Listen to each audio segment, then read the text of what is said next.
কিন্তু আপনাদের বগুড়ার সন্তান শহীদ জিয়া নাম শুনলে মানুষ আগে শহীদ বলে কেন? এমনি এই শব্দটা তো খেলাচোরা জিনিস না যে যাত্রার নামের সাথে লাগিয়ে দেবে। শহীদ হওয়া কত বড় দামি জিনিস আল্লাহর কাছে জানেন?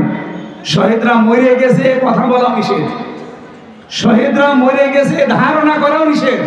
কত দামি শব্দ! এই জন্য আমরা শহীদ বঙ্গবন্ধু আজ পর্যন্ত কারো মুখে শুনি না, কেউ বলেও না। হ্যাঁ, এতটুকু বলে যে ওনারে ওইভাবে মারা ঠিক হয়নি, ওনারে টুকরো টুকরো করার দরকার ছিল।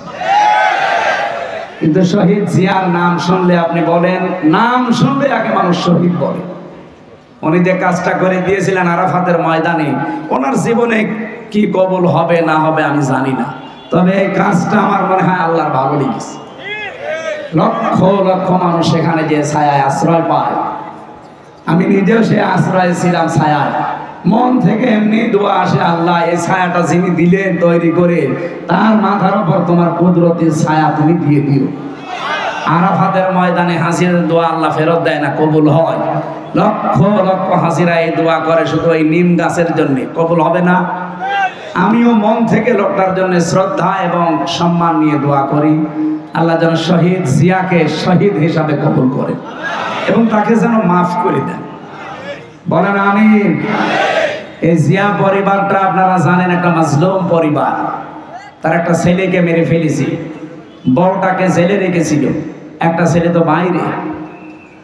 কত বড় কঠিন পরিস্থিতি পার করলো, অথচ এই দলের ভেতরে এখন বাম আর রাম দুই গ্রুপ হয়ে একটা অলরেডি দাদা বাবুদের সাথে বাবা শাহজালাল সব হালাল করার চেষ্টায় আছে।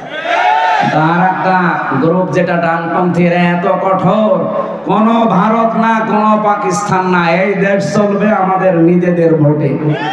আর আমরা এইটাই চাই, এদেশের মাতব্বরি কোনো ভারত না, কোনো চীন না, কোনো পাকিস্তান না, কোনো সৌদি আরব না, এখানে চলবে আমাদের মন।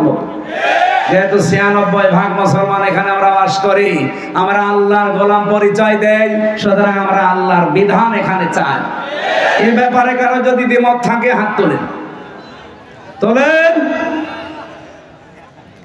নিরপরাধ কোন মানুষকে এই 15.5 বছরে যাই করেছেন, নিরপরাধ কোন মানুষকে আমরা আর নিরপরাধ কোন মানুষকে 1 সেকেন্ডও জেলে রাখতে চাই না।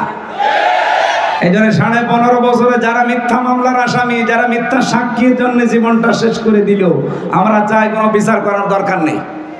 আইন মন্ত্রণালয়ে যিনি দায়িত্বে আছেন, আপনি ঢাকা ভার্সিটির একজন শ্রদ্ধাভাজন স্যার, আপনার সম্পর্কে অনেক কিছু তথ্য এখন সামনে আসছে। আশা করছি সাপ তুলতে যে কি কেঁচো ফুটতে যে আবার সাপ বেরিয়ে যেন না আসে। এটা আমার সামনে শুধু এই 10,000 20,000 মানুষ না, এখন 18 কোটি মানুষ আমার সামনে, এটা রেকর্ড হচ্ছে, সারা দুনিয়া চলছে। সবার পক্ষ থেকে আমি আহ্বান জানাচ্ছি, আমার ইমানের দাবি থেকে, এটিএম আজহারুল ইসলামকে নিঃশর্তে মুক্তি দিয়ে তার কাছে ক্ষমা চাওয়া হোক। হ্যাঁ, এই কথা বলেন না কেন? এই বৈধ দাবিতে আপনারা নেই? কারা আছেন দেখি তো ভাই, লিল্লাহে তাকবীর। দেখেন তো হাত তোলেনি কে?